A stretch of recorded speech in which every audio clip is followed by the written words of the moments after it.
Muy bien. Pues hoy, bienvenidos todos a esta escuela sabática. Somos mucha gente aquí, gracias a Dios. Y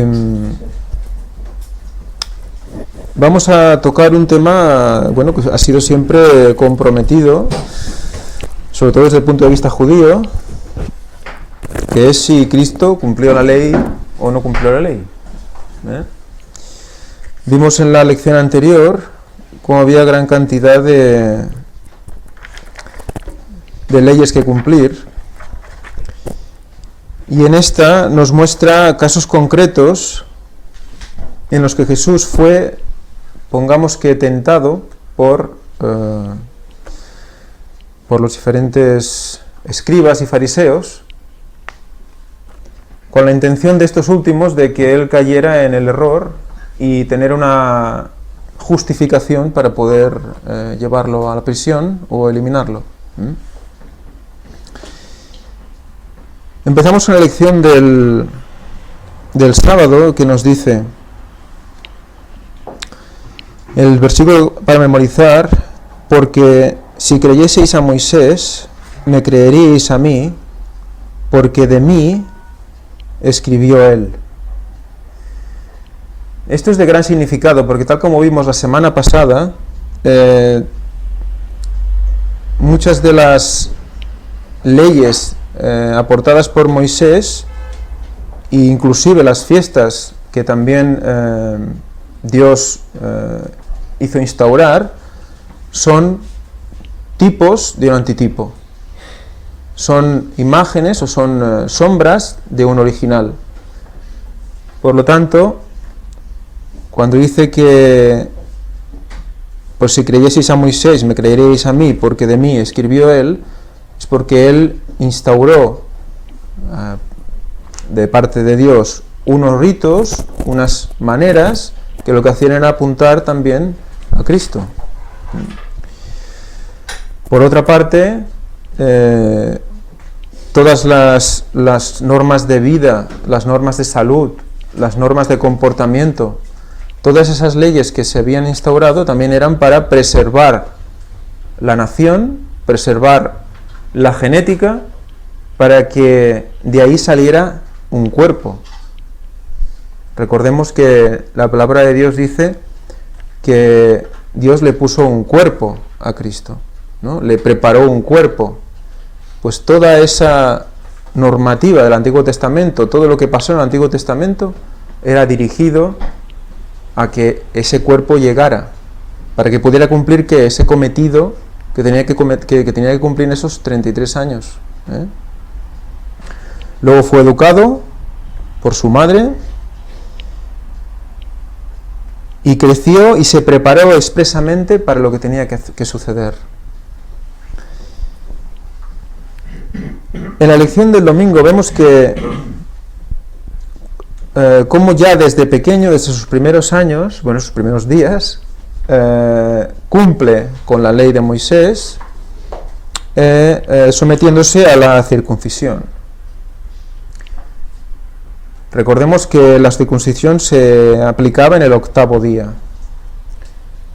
Creo que de esto ya hemos hablado algo en Puertas Dimensionales y en Si hay fecha para retorno de Cristo, en el tercer Elías creo que también, la importancia de ese 8º día. Que curiosamente esa marca, esa señal en el cuerpo del varón estaba indicando algo muy interesante. Marcados para la salvación al 8º día. El 8º día que habíamos visto, que si lo poníamos en 1000 años, un día 1000 años, ¿dónde llegábamos? No al principio del 7º milenio, sino al principio del 8º. O sea que son la segunda venida de Cristo, 1000 años más en el cielo, y la tercera venida de Cristo, que es cuando bajamos todos con la Nueva Jerusalén. Y ahí ya hasta la eternidad. O sea que ya tenemos de entrada una simbología interesante con el tema de la circuncisión. Y además el prepucio evidentemente tiene una forma redonda, ¿no?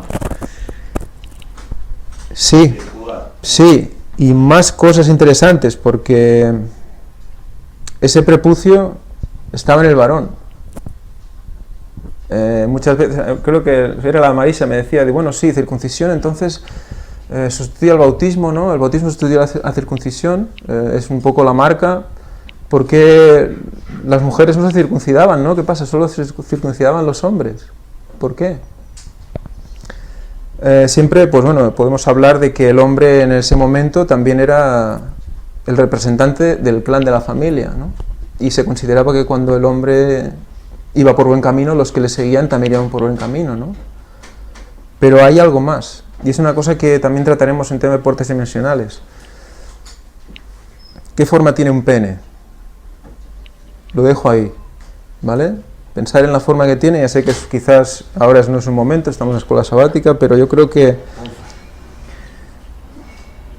esa marca en el hombre nos hace pensar también en que nos estaban señalando un pacto que también se daría al final de su vida. Lo dejo ahí porque sería para extendernos y ya lo hablaremos con más tranquilidad. Sí, si me permites un momento, precisamente referente a este tema, es algo que debemos tener muy claro. ¿Por qué solo eran los hombres? Porque todo apuntaba al Mesías, y el Mesías iba a ser un varón, no iba a ser una hembra.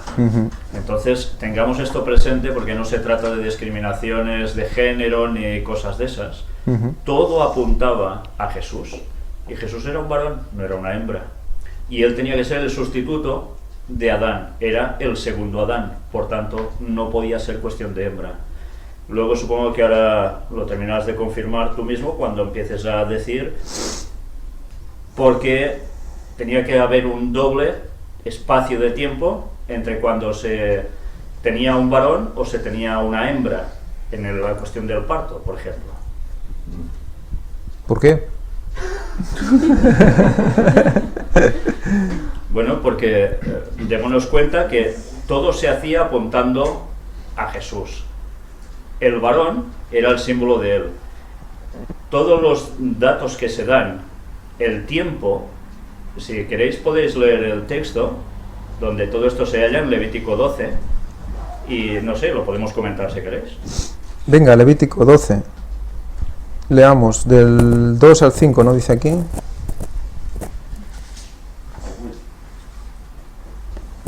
Levítico 12:2, de ahí en adelante.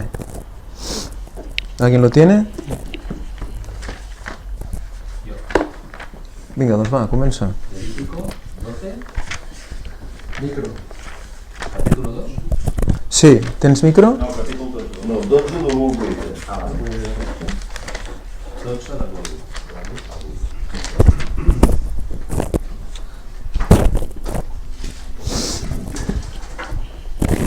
La purificación de la mujer después del parto. La luz al 8. Habló Jehová a Moisés diciendo: habla a los hijos de Israel y diles: la mujer cuando conciba y dé a luz varón será inmunda 7 días. Conforme a los días de su menstruación será inmunda. Y el octavo día se circuncidará al niño. Pero un momentito, estamos solucionando tecnicismos.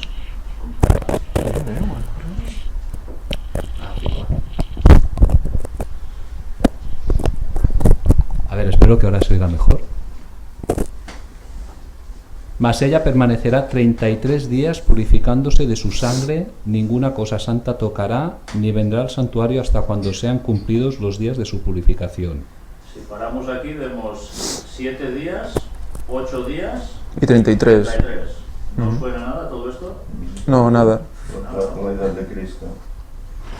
Y si diera a la luz hija, será inmunda 2 semanas, conforme a su separación, y 66 días estarán purificándose de su sangre.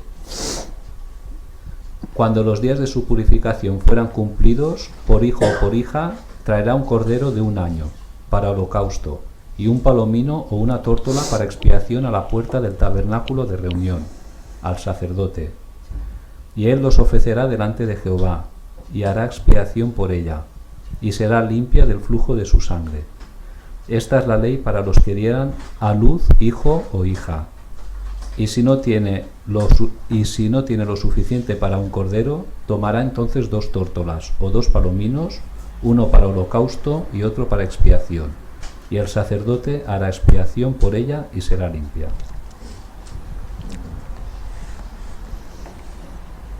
Bueno, pues tenemos 40 para el niño, 80 para la niña. El niño y la niña. El 40 también tiene connotación, evidentemente, el número de Dios. Tenemos 40, el 4 también es el 4000, por lo tanto también está hablando de esa venida de Cristo, esa primera venida de Cristo. En los 80 también tenemos el 8, como hemos visto antes, la circuncisión. Y lo que decíamos, el 33, el 7 y el octavo día. Y el 66. Y el 66. Ahora te pasa el micro. ¿Que no funciona ahora? El 66, si nos damos cuenta, hace vueltas sobre el 6. Entonces el 6 que simbolizaba la al hombre. Perfección. El ser humano aún le falta un eslabón para la perfección de estar con Dios, que es el 7. Entonces recordemos, y esto no es bobada ni es discriminación ni nada de eso, es ¿qué sucedió en Génesis? ¿Quién fue la primera en transgredir? La primera persona de los dos fue Eva. Y esto Dios lo puso también registrado, y que recordásemos que por eso también tendría sus consecuencias en la mujer. A pesar de todo, fijémonos como esta simbología del 6-6 no es el triple 6, es solo 2-6. Para un tercer 6 sería si esa mujer en el fondo no se purificaría. Pasaría a ser totalmente algo satánico y no divino. En cambio se purifica del flujo de su sangre. Y evidentemente, ¿por qué será del flujo de la sangre? Lo hemos estado viendo continuamente, ¿no? Sí, no, ya veremos. No, y hay mucho significado en ello. Y el hecho de 6 y 6 son 12 también. Sí. O sea, tenemos el número divino. Es el número divino y la representación de las 12 tribus, en definitiva, del pueblo de Dios. Por tanto, cada cosa tenía un significado total. Y después lo de 2 tórtolas, 2 palominos, miremos como uno era para holocausto y otro para expiación. Hay siempre ese juego que, aunque eran animales baratos, porque esto era para los pobres de hecho, que no se podían permitir más cosas, esto servía como una rememoración también de lo que iba a suceder, y ellos lo ejemplificaban en el ritual también con esos 2 animalitos que eran iguales, pero uno era llevado para ser sacrificado y el otro al desierto. Recordemos que holocausto es quemar hasta consumir totalmente, ¿eh? O sea que quemar hasta consumir totalmente es destrucción total, es ceniza, es lo que va a pasar en la retribución final. Y la expiación es lo que nos lleva a salvación, la expiación de Cristo, como cordero, como chivo expiatorio. Hay como chivo, sí. El animal llevado al desierto simbolizaba los 1000 años que va a estar precisamente Satanás encadenado hasta que en el desierto, ¿no? Porque todo estará arrasado. Pues ya veis, en un solo capítulo tan breve, ahora muchas personas entenderán que estos rituales y estas especificaciones concretas de días y demás no era un capricho divino, sino que hasta esto daba una simbología para algo que debía suceder.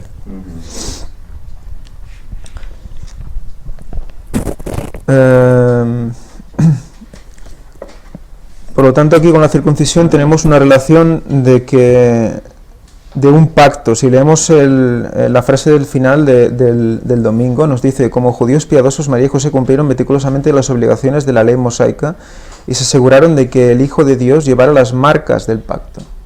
O sea, esas marcas del pacto también las lleva ahora, no como circuncisión, pero sí como marca en su costado, en sus manos, en sus pies, que va a tener por la eternidad, para que nosotros cuando veamos sus marcas recordemos el nuevo pacto, Pero aquí tenemos que tener en cuenta eso.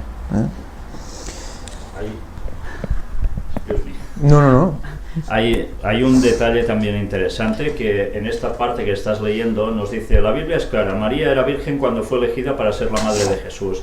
Así que Jesús fue el primer hijo que abrió su matriz. De acuerdo con Éxodo 13, todo primogénito entre los israelitas, fuera animal o humano, debía ser dedicado a Dios. ¿Por qué? Pues porque el primogénito era el simbolismo de quién iba a ser el primogénito de todos, de Jesús. O sea que todo, cada detalle tenía un sentido. Esto no se hacía con los otros, era con el primogénito.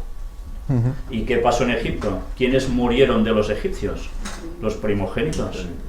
Pero en señal también de que los de su casa no estaban consagrados al Señor. De ahí, una vez más, nos damos cuenta de qué relación tan intensa debería haber entre los padres y Jesús, que no era habitual en los otros hogares. Recordemos, mueren los egipcios primogénitos. ¿Por qué? Porque los padres no están consagrados. En cambio, ¿quiénes se salvan? Los que han marcado con la sangre en el dintel y en los dos postes de la puerta. Es la clave de todo. Sí, señor. Sí. A ver, un momento.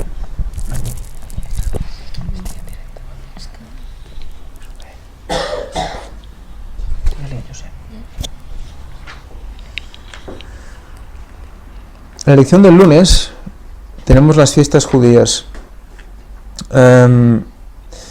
Nos dice Juan 5:1: después de estas cosas había una fiesta de los judíos y subió Jesús a Jerusalén.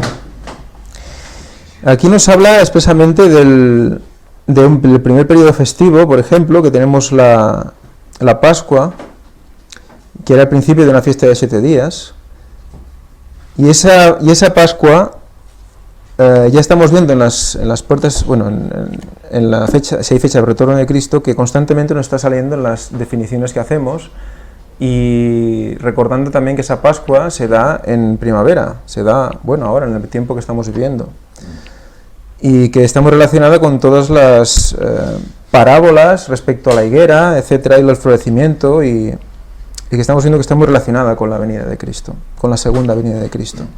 Eso lo vamos a ir mostrando a lo largo de las conferencias. Dice: 50 días después de la Pascua venía la fiesta de Shavuot, que a menudo se conoce por el nombre griego de Pentecostés. Aunque las escrituras no proporcionan una razón de esta fiesta, los rabís creían que conmemoraba el momento en el que Dios le había dado la ley a Moisés. El último periodo de fiesta del calendario judío era la fiesta de los tabernáculos, o Sukkot, y el día de la expiación, Yom Kippur. El día de la expiación representaba el día en el cual el pecado era eliminado del campamento y la gente estaba en armonía con Dios. Los tabernáculos, tiendas enramadas, conmemoraban el tiempo cuando Israel había vivido en carpas en el desierto. Aquí nos está mostrando la relación histórica entre las fiestas y la historia del pueblo. Pero sabemos que hay otros significados paralelos relacionados con la profecía de la segunda venida de Cristo. Ya la primera que has citado, que es la Pascua, duraba 7 días. Entonces, si duraba 7 días la Pascua... No era así exactamente, creo. El pan sin levadura era lo que era 7 días. La Pascua era el día concreto. Miremos lo que dice aquí. El primer periodo festivo del calendario judío anual era la fiesta de los panes sin levadura, que era así conocida, panes sin levadura, que duraba 7 días y comenzaba con la Pascua. Por eso, la Pascua es el primer día. Sí. Y luego todos los otros días... un periodo de 7 días y después la Pascua, con lo que seguía. Una vez más, nos damos cuenta que la Pascua, ¿qué día es de esos? Tenemos que mirarlo, pero me parece que el Pascua es el primero y los panes sin levadura viene después. Pero bueno, lo podemos mirar. Los panes sin levadura se hacían precisamente antes de la Pascua, porque es lo que se preparaba para poder tomar la Pascua. Pues aquí pone que comenzaba con la Pascua. Aquí pone comenzaba con la Pascua. ¿Y pasaban 7 días antes de la Pascua? O sea, estaba la preparación del cordero, había la preparación del cordero, y el día 10 era la preparación del cordero, y el día 14 de Aviv era la Pascua, y luego del 14 al 21 eran los panes sin levadura. O sea, todo eso, según el calendario, ¿Cómo que pone aquí? Pone Es que los panes sin levadura era todo el periodo de 7 días. o sea, se juntaba con ellos. Eran panes sin levadura. Se juntaba con esa fiesta, estaba como solapada. Exacto. En el calendario de los caraítas, bueno, lo define más o menos así. También puede ser que sean 2 fiestas solapadas, que eso es otra cosa que quizás tendríamos que corroborar. Sí, tendremos que mirarlo muy bien. Porque es el 14avo, lo que es seguro es que la fiesta o el día de la Pascua, la Pascua judía empezaba el 14avo día. Ángel, sí, aquí lo pone. Del 14 al 21. El 14 del mes atardecer es Pascua de Jehová. Sí. Y luego a los 15 días de este mes es la fiesta solemne de los panes sin levadura, en honor a Jehová. 7 días comeréis panes sin levadura. Bueno, o sea que es el 14avo es la Pascua y a partir del 15avo hasta el 21avo son los panes sin levadura. Según lo leemos, por ejemplo, aquí dice: Estaba con la Pascua todo. en el primer mes, el día 14 del mes, al atardecer, es la Pascua de Jehová. O sea, el 14 de Abib, que es 14 días después de la primera uña de luna nueva, después de que la cebada esté Abib, eso es luna llena. Y ese día es luna llena. Y el día de luna llena, el primer día después de la Abib, es Pascua. Y después de ese día dice: a los 15 días de este mes, o sea, al día siguiente de la Pascua, porque a los 14 días es la Pascua, a los 15 días de este mes es la fiesta solemne de los panes sin levadura, en honor a Jehová. 7 días comeréis panes sin levadura, el primer día tendréis santa convocación, ningún trabajo de los siervos haréis, durante 7 días ofreceréis a Jehová ofrendas quemadas. El 7º día será la santa convocación y ningún trabajo de siervo haréis. O sea que después de la Pascua hay 7 días, pero que son relacionados directamente con los panes sin levadura. La Pascua es como ese momento concreto de el de la muerte, ¿no? El de la muerte de Cristo, o sea, ese... Por tanto, y en el momento de ¿en la... Pascua o la fiesta de los panes de levadura? Sin levadura. Pero es que la Pascua y los panes sin levadura estaban como entrelazados, estaban O sea, entrelazados. La Pascua es también los panes sin levadura. La fiesta concreta de la Pascua es el sacrificio del Cordero, el Cordero de Pascua. Vale. Y luego desemboca en esa celebración de panes sin levadura. Pero no es una cosa que empieza una cosa y acaba la otra, es como una consecuencia de la anterior. Pero Primero hay el sacrificio. primero el sacrificio Y luego y luego los 7 panes sin días levadura. sin pecado. Luego los panes sin levadura. No sé. Pero eso, el concepto de si viene en Pascua o cómo, ya lo desarrollaremos mejor cuando presentemos el tema de la segunda venida. Recordemos que cuando se reedifica el segundo templo, se celebra otra vez la Pascua y la prolongan 7 días más. Es un caso curioso. Pues en ese caso concreto quizás Sí, sí. pero evidentemente... tiene una relación porque el templo es Cristo. Ajá. Sí. Recordemos también que el templo de Salomón se tardó 7 años en construir. Que también el templo, cada vez que hay un templo, nos va dando señales relacionadas con la historia del mismo Jesús. O sea que primero de todo tenemos claro el Pascua y después vienen los panes sin levadura. de los panes sin levadura. Sí. O sea, el primer día de los 7 era la Pascua. Sí, el 14. O sea, Del 14 al 21 duraba esa fiesta. Sí. o sea, luego no venían 7 días, sino que ya el primer día de esos 7 El 15avo que dice: a los 15 días de este mes es fiesta solemne de los panes sin levadura y durará 7 días. Entonces, cuando veamos los significados de las diferentes fiestas asociadas a la vida de Cristo, si lo buscáis, creo que ya lo presentó el hermano Josep, Sí, hay un- veréis cómo los significados son históricos, también son mesiánicos, se tienen relación con la vida de Cristo, y lo que vamos a estudiar también en Si hay fecha para el retorno de Cristo es en la relación de esos significados con la escatología, o sea, ya relacionados con la profecía del tiempo del fin, o sea, de la venida de Él y de cosas que vienen después de su Yo no venida. sé si esto estará correcto, pero aquí me dice: los judíos comen el cordero pascual la víspera del 15 de Nisan, el primer mes del calendario judío. Jesús celebró la Pascua, la última cena, según la costumbre judía, o sea, el 14 de Nisan. Murió en la cruz el 15 de Nisan y resucitó el domingo siguiente. En ese caso fue el 17 de Nisan. No sé si estará correcto esto. Correcto. Tenemos que pensar también que los días son de tarde a tarde. O sea, que también puede haber un pequeño desfase de pensar que si es la tarde de un día o la noche del otro, ¿eh? Pero bueno, eso es la prolongación de las fiestas. Entonces, ¿debemos celebrarlas o no? eso es la pregunta, creo que es lo que debemos hacernos. ¿Cuáles de ellas debemos celebrar y cuáles no? ¿Todas? Si ya tienen una connotación mesiánica y todo lo que el Mesías hizo está explicado en esas fiestas, eran señales a los judíos para mostrarles el Mesías. En el momento de que llega el Mesías, ellos lo deberían reconocer, ver en ellos la manifestación de las fiestas y en ese momento dejar de celebrarlas, porque ya estamos ante el antitipo, ¿eh?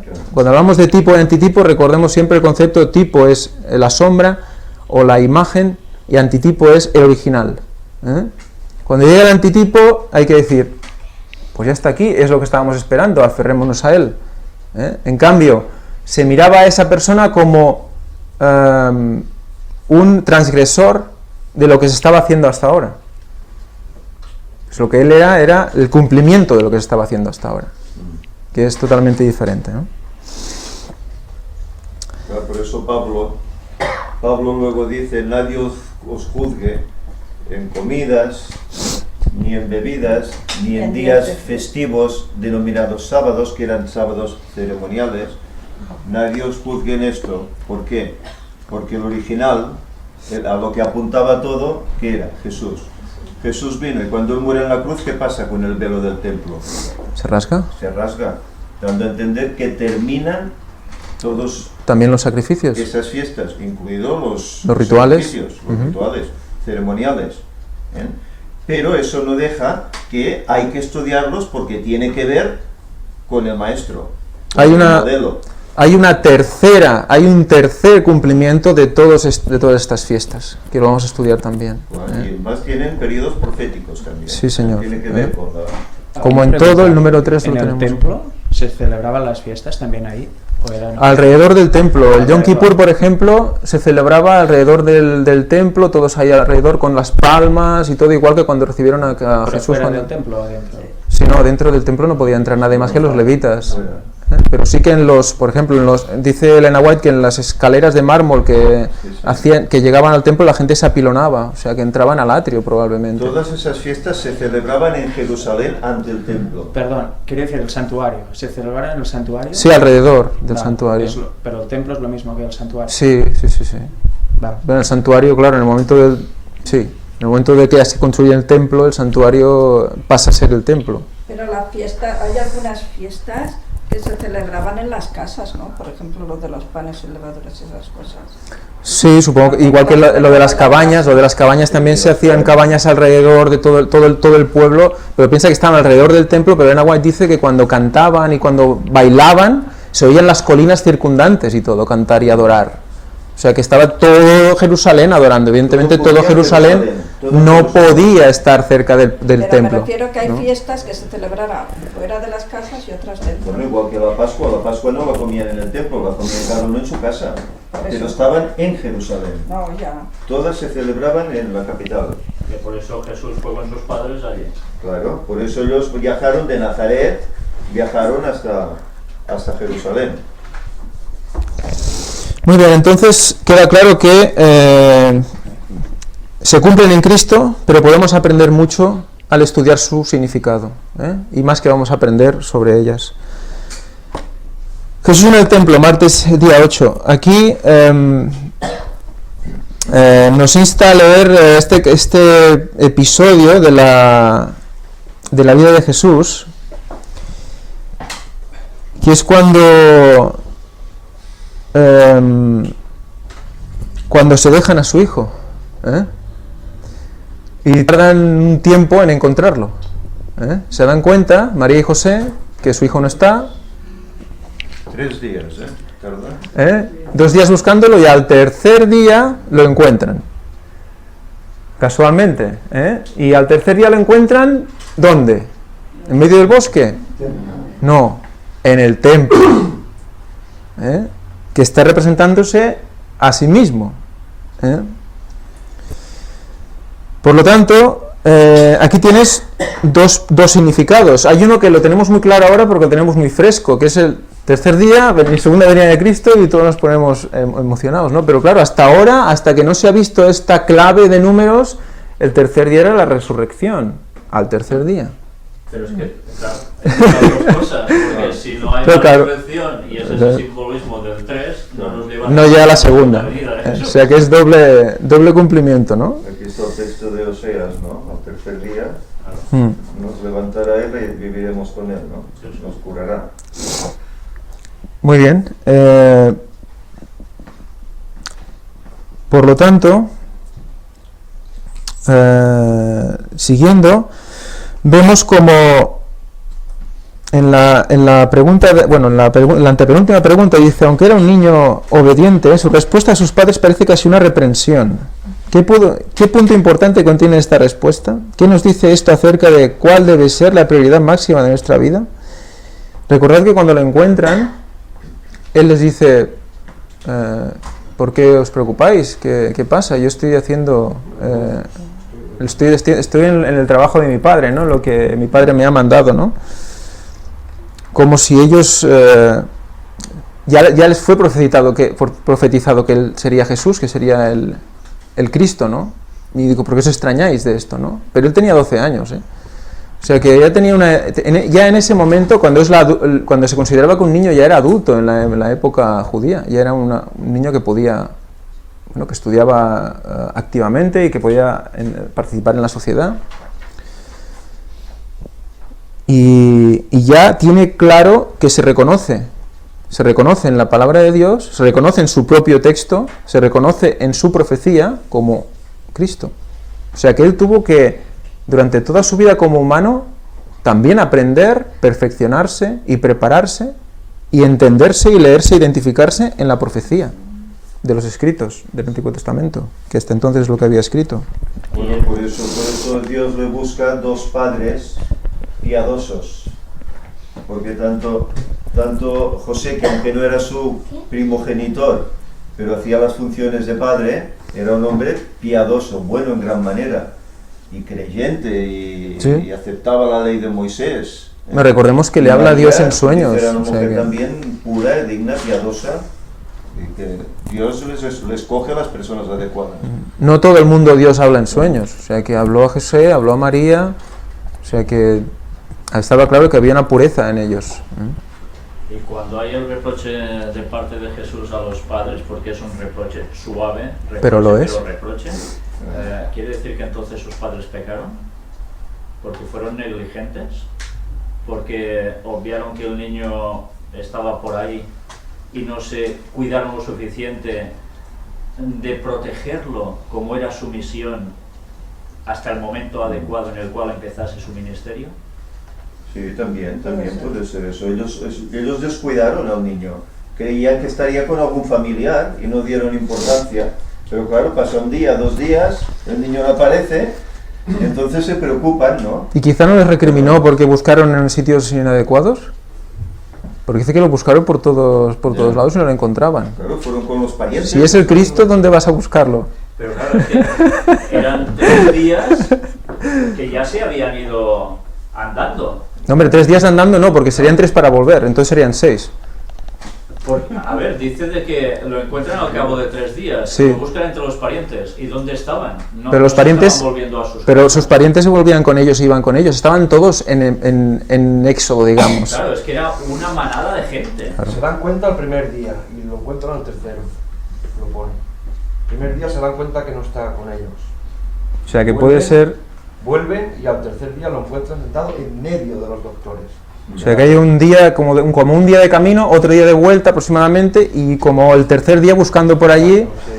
Llevan caminando un día y cuando llevan un día caminando se dieron cuenta de que no estaban. Volvieron y al tercer día, o sea, otro día supongo, y al tercero, por allí, pues... Sí, no, ahí hay mucha lección ahí. Es como cuando Jesús en las bodas, su madre le dice, venga, va, Enséñales lo que sabes hacer, ¿no? Dice, pero aún no es mi momento, ¿no? Y también es un cierto reproche, ¿no? Ese orgullo de madre, ¿no? Es eso, es el orgullo de... Perder al niño en esos momentos podía ser que ponían algo ante Dios, el distraerse, el seguir hablando por ahí, el no preocuparse lo suficiente. Es que, claro, eso tiene una connotación muy fuerte, porque según dicen, la Inmaculada Concepción de María, ella jamás pecó. Bueno, Es porque le reprocha algo. es una madre humana. Es una madre humana, pero claro, con fallos. Claro. Sí. Y José era inmaculado, no, ¿verdad? Hombre, nadie es inmaculado. Eso... La Iglesia Católica, ya sabes que tiene que mostrar su historia, ¿no? San José. Muy bien. Proseguimos, pero luego vemos que en los siguientes textos dice que él seguía sujeto a ellos, o sea que ahí muestra un ejemplo también a los niños de hoy, sumiso a sus padres, sujeto a sus padres. Él dio ejemplo para los niños de todo el mundo.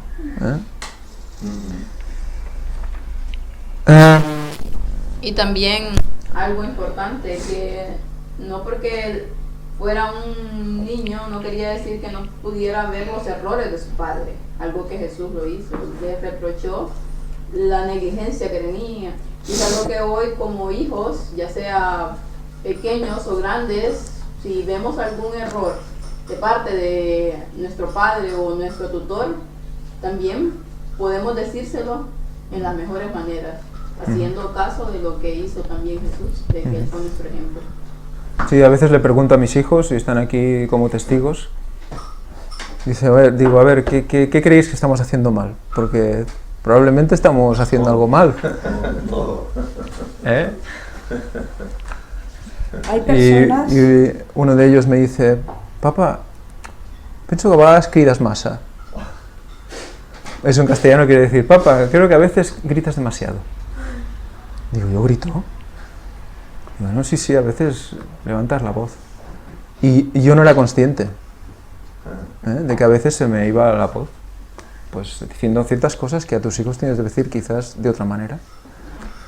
Y cuando de verdad, cuando hablan de la escalera de valor, esta escalera que vimos en primera de Pedro, segunda de Pedro, que la estuvimos estudiando el otro día con si hay fecha para el retorno de Cristo, vemos la fe, virtud, al virtud añádele conocimiento, y luego tenemos, creo que es el dominio propio, y tenemos la paciencia.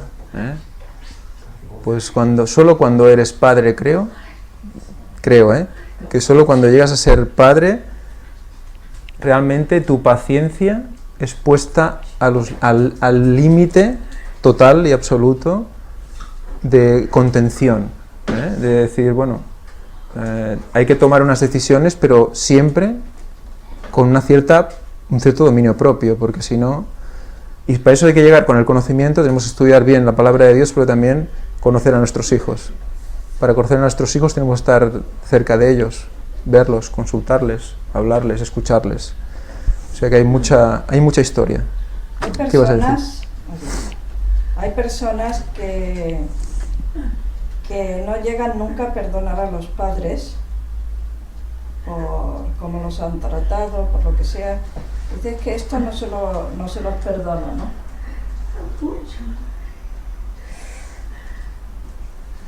Esto no se los perdono, ¿no?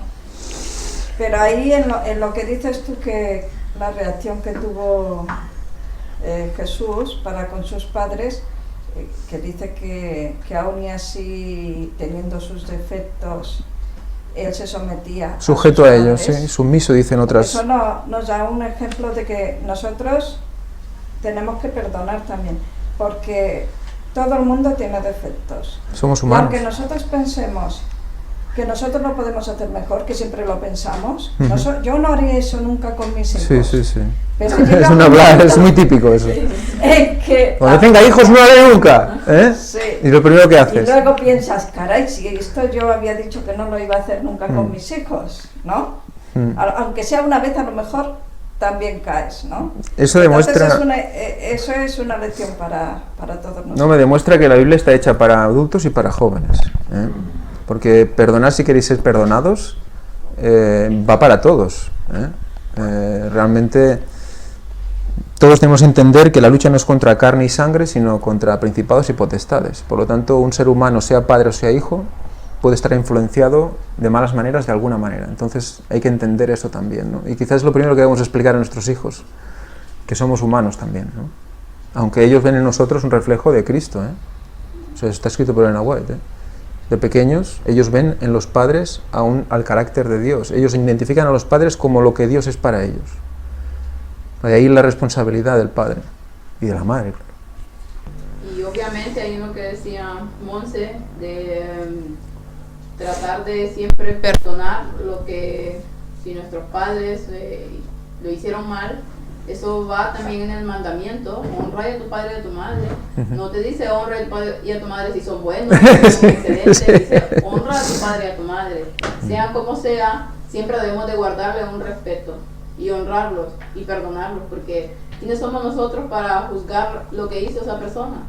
Nadie, el único que juzga es Dios. Entonces tenemos que siempre, a pesar de lo que nos hayan hecho, respetarlos y honrarlos y perdonarlos, porque entonces si estamos guardando rencor, quiere decir que no somos de Cristo, porque Cristo no guardó rencor y nos manda a Él en sus mandamientos a honrar a nuestros padres. Y recordemos que el niño Jesús era distinto a todos los otros niños, y además no les daba ningún motivo de nada a los padres, ¿eh? Y eso cualquiera de nosotros, ni siendo niños, nos ha sucedido, ¿verdad?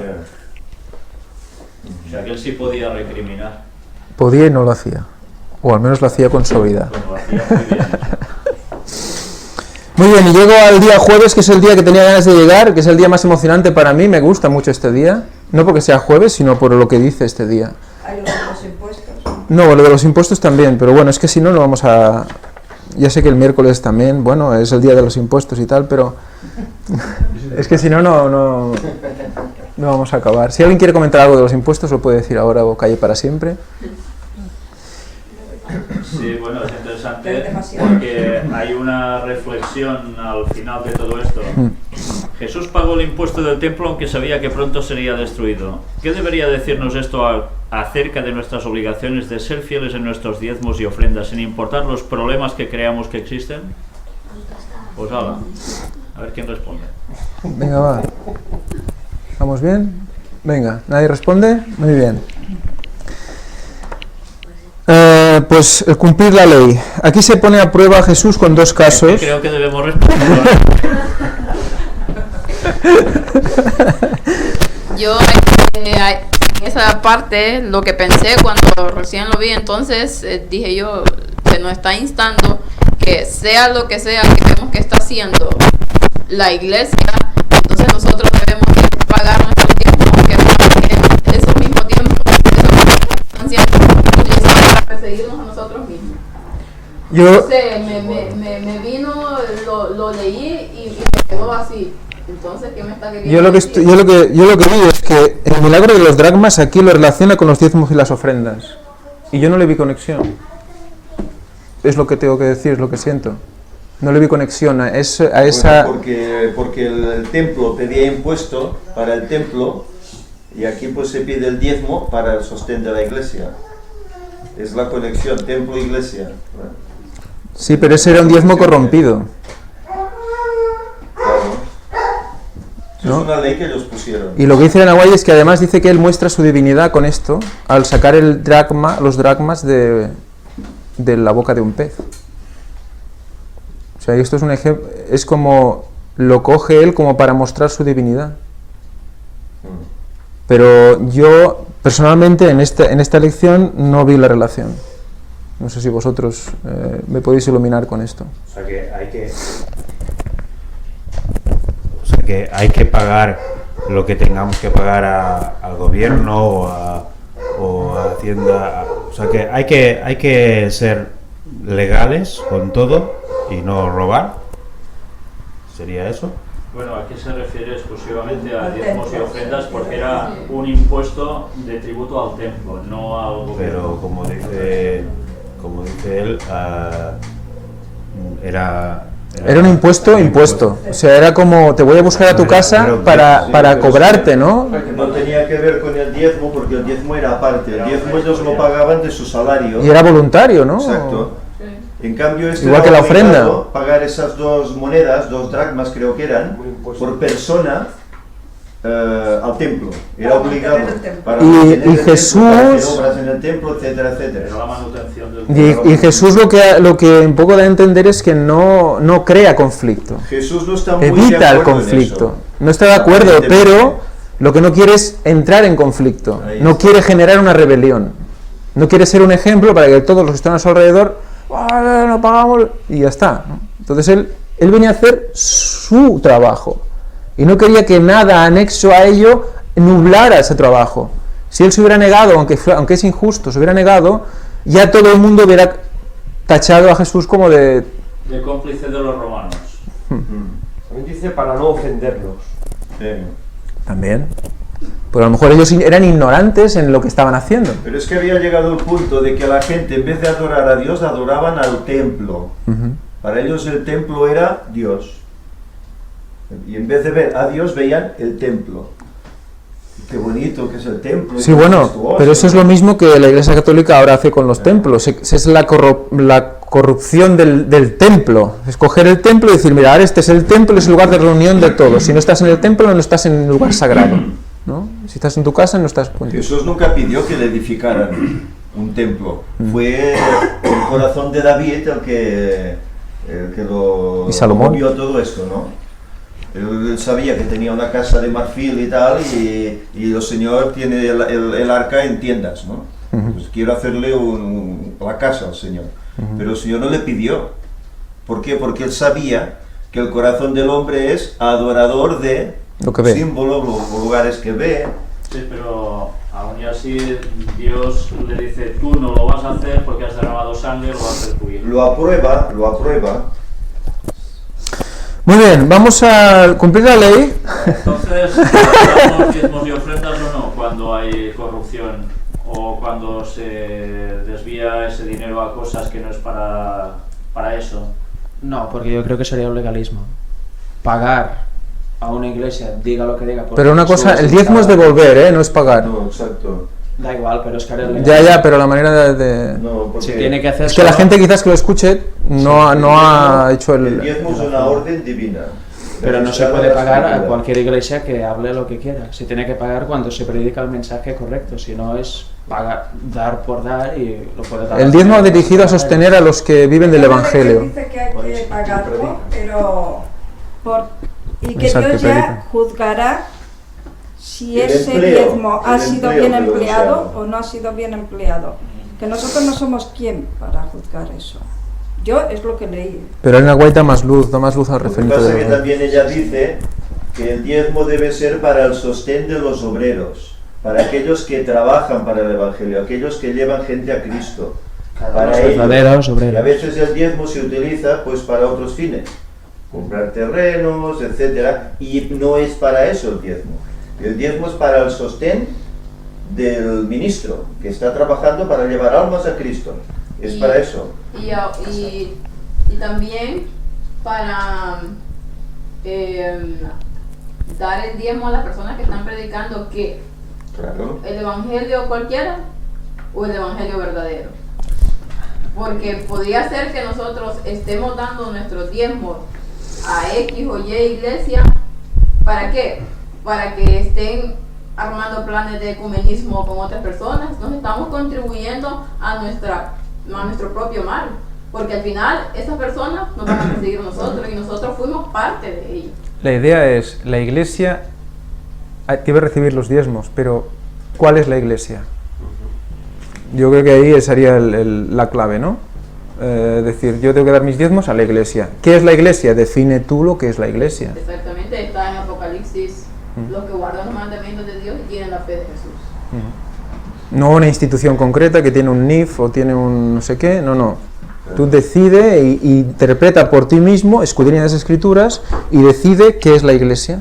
Es que no hay que juzgar, pero si estás dando el dinero a alguien que no predica la verdad, estás tirando el dinero que se puede utilizar para la causa de Dios. Si tu decisión es, sí, claro, pero si tu decisión es, voy a darla a esa iglesia porque es la iglesia adventista del séptimo día, porque tiene ese nombre, o porque realmente sigue los mandatos y tal de la iglesia primitiva o la iglesia adventista tal cual se creó en su momento, que creemos es la iglesia verdadera. Sí. Entonces, si realmente está siguiendo eso, pues adelante, pero si realmente no lo está siguiendo, entonces pues ya no sería concretamente la iglesia verdadera, ¿no? No sé. Por eso. Recordemos que hay dos estudios bíblicos presentados con todas las citas Sí. de Nahuay que hablan al respecto, que se trata de esto.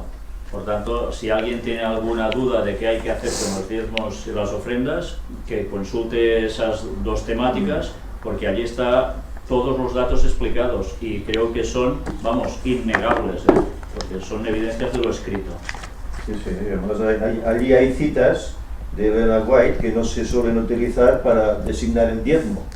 Y ella dice que el diezmo tiene que ir como hacía ella.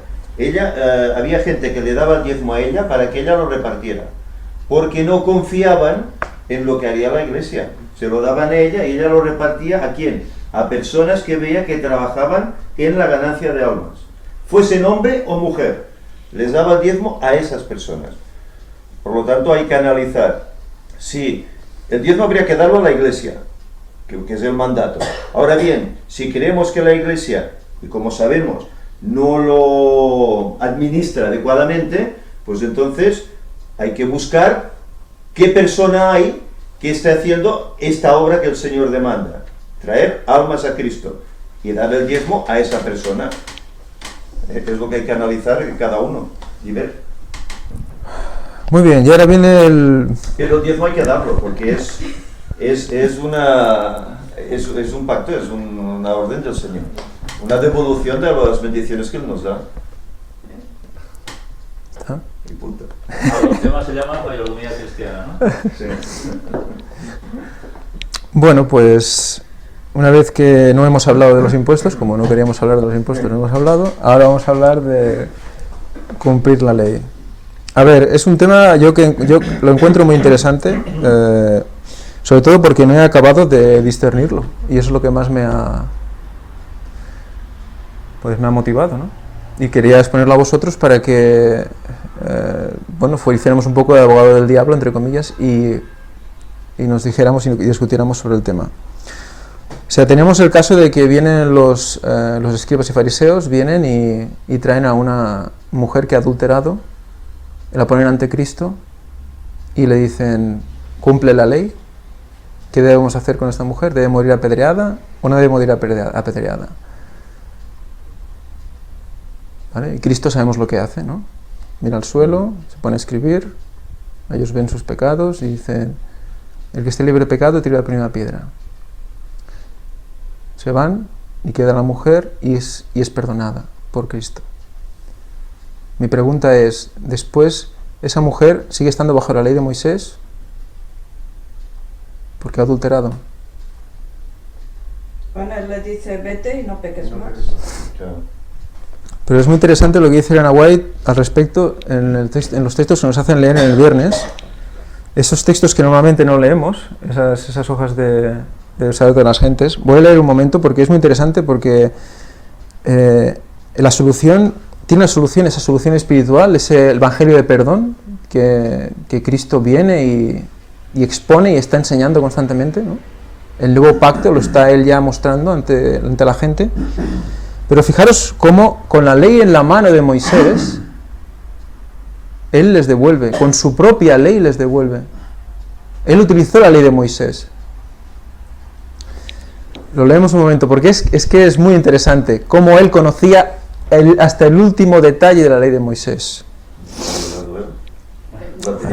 Claro. Bueno, claro, pero él la tuvo que aprender como niño, ¿eh? Moisés no se la inventó esa ley. No, claro, pero él la tuvo que aprender como hombre, ¿eh? Jesús aquí lo tuvo que estudiar. Lo tuvo que estudiar como hombre. Es que eso no lo olvidamos a veces, ¿no? Es que lo tenía como introducido. Pero es que además cuando decimos que fue el que dio la ley, no somos conscientes que ese mismo dedo, que es el que estaba escribiendo en el suelo, es el que escribió los mandamientos. Es el mismo. O sea que la ley y los mandamientos siguen la misma línea. Por supuesto, vienen de él. Entonces Es que había mucho, yo creo que en la interpretación de la ley y en cómo se sucedían las cosas también había mucho engaño. vamos a ver. Bueno, No, vamos a leerlo porque lo veréis todo aquí ya. Ya lo veréis clarísimo, creo. Jesús miró por un momento la escena, la temblorosa víctima avergonzada, los dignatarios del rostro duro, sin rastros de compasión humana. Su espíritu de pureza inmaculada sentía repugnancia por ese espectáculo, o sea, Cristo. Bien sabía él con qué propósito se le había traído este caso. Leía el corazón y conocía el carácter y la vida de cada uno de quienes estaban en su presencia. Los hombres que se hacían pasar por guardianes de la justicia habían inducido ellos mismos a su víctima al pecado para poder entrampar a Jesús. Fijaros, el nivel de corrupción mental. O sea, provocaron que esa mujer cayera en tentación por alguna razón, de alguna manera, quizás provocaron una situación, lo que sea, para que pecara, y ellos ahí presentes hasta que pecó.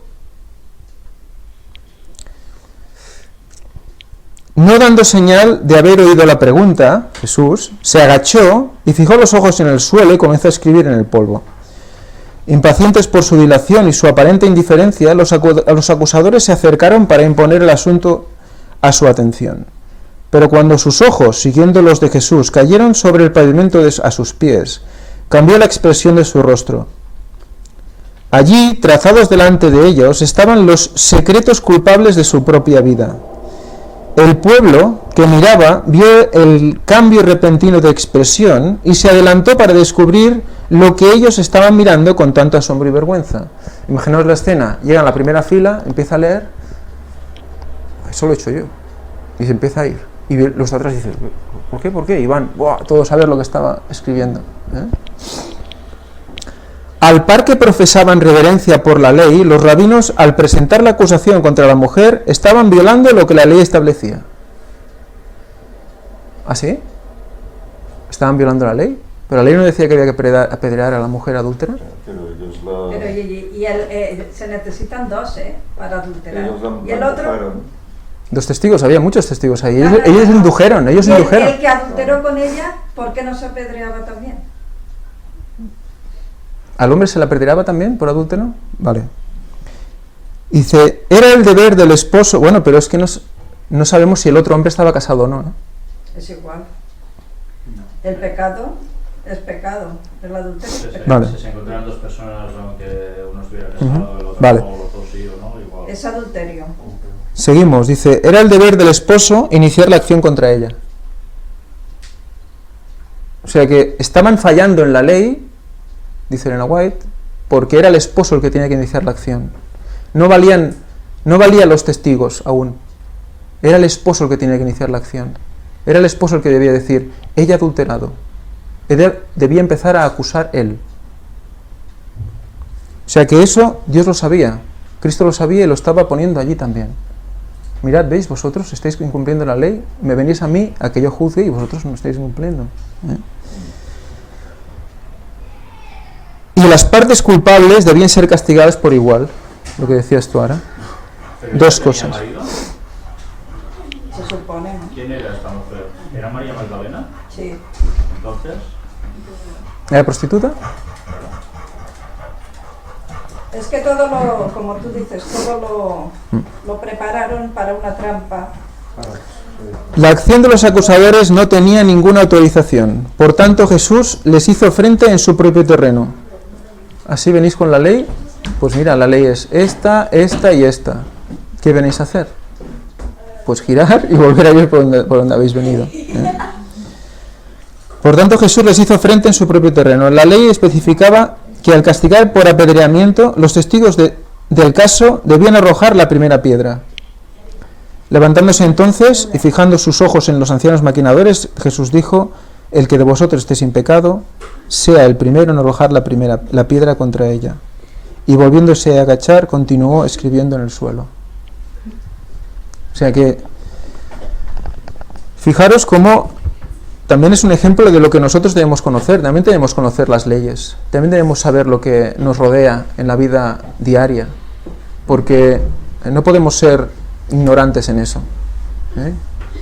Porque eso también nos va a servir para poder hablar a aquellos que nos quieren acusar, ¿eh? Jugar en su terreno y ganar en su terreno, ¿eh? Por eso la verdad presente es tan importante, por eso no podemos vivir alejados del presente, ¿eh? Si no estamos como aislados y no podemos llegar a los demás.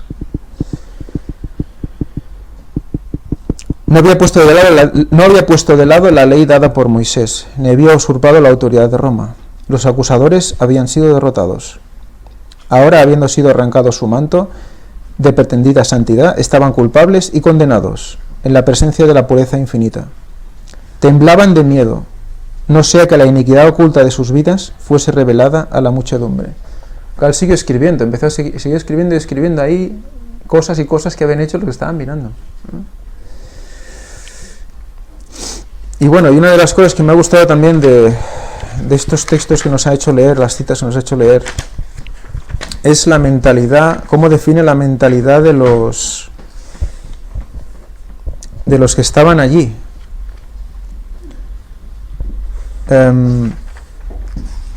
Decía, no estaban buscando conocer la verdad, sino hallar alguna excusa para evadirla. No están buscando conocer la verdad, sino hallar una excusa para evadirla. Fijaros que esto es el caballo de batalla de nosotros hoy en día y de todo hombre. O sea, escuchamos algo. Lo bueno es que dice aquí que ellos mismos, dice, como raudo fulgor de luz, esas palabras revelaron a los rabinos el abismo de ruina a la cual se estaban por lanzar. Por un instante quedaron llenos de terror, vieron que estaban en conflicto con el poder infinito. ¿Lo vieron? Pero no querían ser advertidos. No querían ser advertidos. O sea, que el mecanismo mental es, veo la verdad, la identifico, sé que es verdad, pero implica que yo tengo que negar unas cosas o cambiar ciertas cosas. Por lo tanto, no la quiero. Es así. Y es así en todo el mundo. No solo con los fariseos y con los escribas, es el pensamiento humano. Es nuestra tendencia humana, pero sabéis, esa tendencia evidentemente es muy clara cuando yo lo estoy viviendo cada día. Personas que escriben comentarios en los canales donde tenemos los vídeos puestos, y algunos de ellos son asombrosos, porque empiezan a despotricar, o sea, a llamarte todo menos guapo y cosas de esas, lo critican todo de arriba abajo, pero no argumentan, solo insultan, o si argumentan algo y se lo debates y se lo demuestras, te salen con otra cosa, porque el caso no es aceptar la verdad, sino negarla para no seguirla y conformarme en que ya estoy bien así. Y entonces te das cuenta de que dices, ¿cómo puede ser que la gente llegue a este punto? Pues esa es la tendencia que ha sucedido toda la historia y va a seguir sucediendo, y cada vez peor. Habrá más evidencias, con más claridad, y no van a servir de nada. Como dijo Jesús, aunque alguno resucitare de los muertos, ni caso. Y así es. Y si era el mismo Jesús y le pasaba esto, pues ¿qué podemos esperar, no? Yo me he encontrado con el caso contrario. Me he encontrado con el caso contrario. De que alguien pone algo, yo he argumentado, y entonces esa persona simplemente me ha dicho, no juzgues. A ver, entonces no se puede hacer un comentario de algo que se ha puesto, con todo el respeto del mundo, porque yo no he puesto nada fuera de tono. Entonces ya te ponen, no juzgues. Bueno, pues entonces no pongas el comentario, no pongas ese tema si no quieres que se te comente. Pero es que claro, confunden juzgar con... ¿Por qué? Porque ellos ¿qué quieren que digan? Sí, a todo. No. Confunden el juicio, confunden tener buen juicio con el juicio final. Porque el único que puede juzgar es Dios. pero porque va a decidir si eres bueno o eres malo. Pero tú debes discernir, Pero que eso es confunden juzgar. una opinión que das con juzgar. Yo no estaba juzgando. Es porque se siente atacado, está actuando a la defensiva. Está actuando a la defensiva. Claro. Esa opinión que tú has dado, él la ha considerado como un ataque. ¿Por qué? Porque le ha tocado la fibra. Le ha tocado ahí donde duele. Y dice, pues entonces tú eres todo lo que tú quieras. Era una persona que había puesto que eso, precisamente lo de los días, no juzguéis por los días de fiesta, Sí, ¿no? Que ya. hablaba que su opinión era que cualquier día de fiesta ya era correcto, que no necesariamente tenía que ser ni sábado ni domingo, ¿no? Y yo le puse, digo, ten en cuenta que hay 3 tipos de leyes ceremoniales o rituales, la ley moral de los 10 mandamientos y las leyes civiles. Solo dije eso. ¿Y sabes qué me contestó? Pues esto que te digo. Me estaba juzgando. Vaya. No, pues también, bueno, respecto Esto es falta de honestidad. al tema de los sábados y el comer y el beber, hay muchos comentarios bíblicos que hablan de que, bueno, que también es el hecho de la actitud del cristiano respecto a alguien que no conoce, ¿no? De no recordarle constantemente, si a la persona no está convencida o no sabe, no machacarle con que, oye, que estás trabajando en sábado, oye, que estás comiendo cerdo, oye, que... Hombre, claro, se le puede... depende de cómo se diga la Claro, se le puede...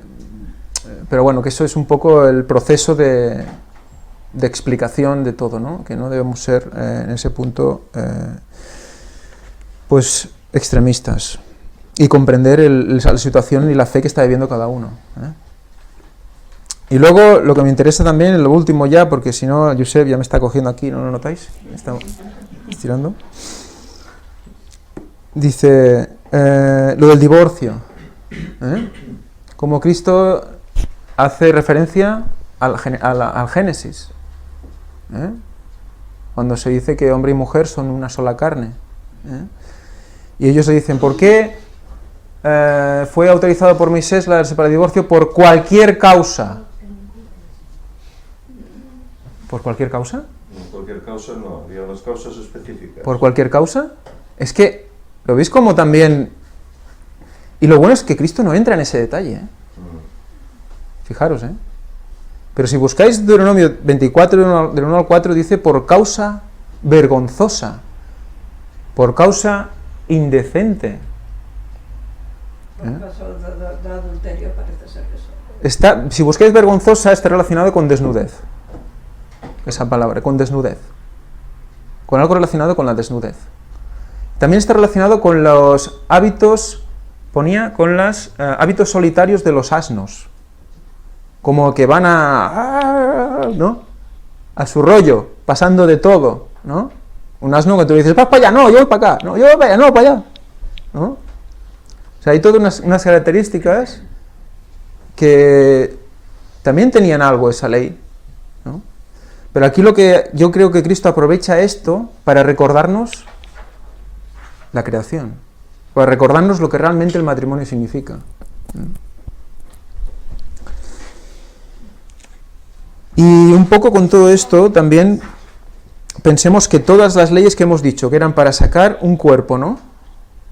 Pues el hecho de que también hubiera unas normas específicas respecto a ese divorcio o al apedreamiento, etcétera, todo eso era ¿qué? Cuidar el entorno social de ese pueblo, para que no hubiera una epidemia de adulterio, una epidemia de inmoralidad que se comiera todo el pueblo y que hiciera que ese cuerpo no naciera, que esa genética especial que tenía que tener Cristo no llegara. Entonces, Dios también puso esas leyes en boca de Moisés. Muy bien, pues... La parte del viernes. La parte del viernes. Es que creo que, bueno... Solo al principio. 3 veces al año... Ya está, ¿no? Había 3 fiestas muy interesantes. 3 veces al año los judíos debían congregarse en Jerusalén con propósitos religiosos. Desde la columna de nube que lo envolvía, el invisible conductor de Israel había dado las instrucciones referentes a estas reuniones. Durante el cautiverio los judíos no pudieron observarlas, pero cuando el pueblo volvió a su patria, reanudó la observancia de esas fiestas recordativas. Dios quería que estos aniversarios llamasen hacia él la atención del pueblo. El 3 hacia él. Y los suyos vino y no lo conocieron. Y volverá y lo mismo. Exacto. En el White, también este trozo dice que ellos no pudieron verle, reconocerle, porque no hicieron su voluntad, o sea, no vivieron conforme a su voluntad durante todo el tiempo antes de que él viniera. O sea que ya estaba claro la voluntad para el pueblo en las fiestas, en las leyes, en todo, ya estaba claro, y ellos no vieron eso, lo que había detrás de eso, de lo que se hacía, vieron solo el acto. Porque la gente se queda en la tradición en vez de lo que verdaderamente significa todo esto, ¿no? Es como cogerse como más fácil, ¿no? Si no pienso, ya me dicen, haz esto y lo hago y estoy cumpliendo. No tengo que entender por qué se cumple. Voy el sábado a la iglesia, me siento, escucho, o hago una escuela sabática o un culto y ya está. Y ya está. Pues no, hay mucho más que todo eso. En el White dice que la voluntad de Dios es que conozcamos por el peso de las evidencias. Lo dice Elena White, ¿eh? Está escrito aquí en el deseo de todas las gentes, creo, además. Creo recordar. Que creamos por el peso de las evidencias, no por el sentimiento. ¿Vale? El peso de las evidencias provocará un cierto sentimiento. No os preocupéis por eso. Porque cuando veáis lo que hay, ya directamente emociones surgirán. Pero buscar la emoción primero y luego las evidencias, vamos condicionados. La Biblia nos manda, Elena White nos manda a no ser mediocres, a no quedarnos ahí a medias, a no solamente ver lo que vemos ahí en nuestras narices, ver más allá de lo que nos está poniendo, investigar, indagar, porque es la única manera como vamos a llegar a la verdad.